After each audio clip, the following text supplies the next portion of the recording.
2026 FIFA world కప్‌లో 39 ఏళ్ల వయసులోనూ Lionel Messi తన అద్భుత ప్రదర్శన చేశాడు. ఈ టోర్నీలో ఏకంగా 8 గోల్స్, 4 అసిస్టులతో అత్యధిక గోల్స్ చేసిన రెండో ఆటగాడిగా నిలిచాడు. కానీ అత్యంత ఉత్కంఠభరితంగా జరిగిన ఫైనల్లో స్పెయిన్ చేతిలో అర్జెంటీనా ఓటమి పాలవడంతో మెస్సీ తీవ్ర భావోద్వేగానికి గురయ్యాడు.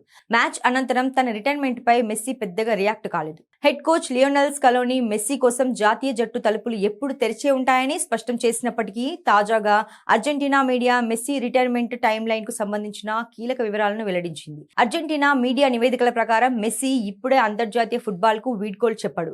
జట్టులో యువ ఆటగాళ్లకు బాధ్యతలు అప్పగించే ప్రక్రియ కోసం రాబోయే కొన్ని నెలల పాటు అర్జెంటీనా జాతీయ జట్టు తరపున ఆడాలని అనుకుంటున్నాడు. మరొక వరల్డ్ కప్ లో బరిలోకి దిగే ఉద్దేశం మెస్సీకి ఎంతమాత్రం లేదని అర్థమవుతోంది. త్వరలోనే తన సుదీర్ఘ అంతర్జాతీయ కెరీర్ కు అధికారికంగా ముగింపు పలకడానికి ఈ లెజెండ్ రెడీ అవుతున్నాడు. దిగ్గజ క్రీడాకారులు సాధారణంగా ఒక సోషల్ మీడియా పోస్ట్ లేదా ప్రెస్ మీట్ తో రిటైర్మెంట్ ప్రకటించడం చూస్తుంటాం. కానీ మెస్సీ విషయంలో అర్జెంటీనా ఫుట్బాల్ అసోసియేషన్ చాలా ప్రత్యేకంగా ప్లాన్ చేస్తోంది. మెస్సీ కోసం అర్జెంటీనా మైదానంలోనే ఒక భారీ హై ప్రొఫైల్ ఫేర్వెల్ మ్యాచ్ ను నిర్వహించేందుకు ఏర్పాట్లు చేస్తోంది.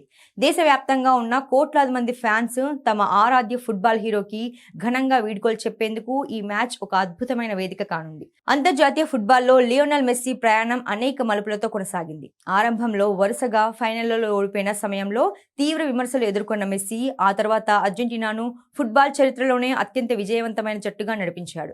మెస్సీ క్యాప్టెన్సీలోనే Argentina 2021 Copa America, 2022 Finalissima, 2022 FIFA world cup, 2024 Copa America ట్రోఫీలను అందుకుంది. నెంబర్ 10 జెర్సీ హీరో అంతర్జాతీయ వీడ్కోలు కూడా ఆయన కెరీర్ లాగే అత్యంత అద్భుతంగా చరిత్రలో నిలిచిపోయేలా ఉండే అవకాశం ఉంది.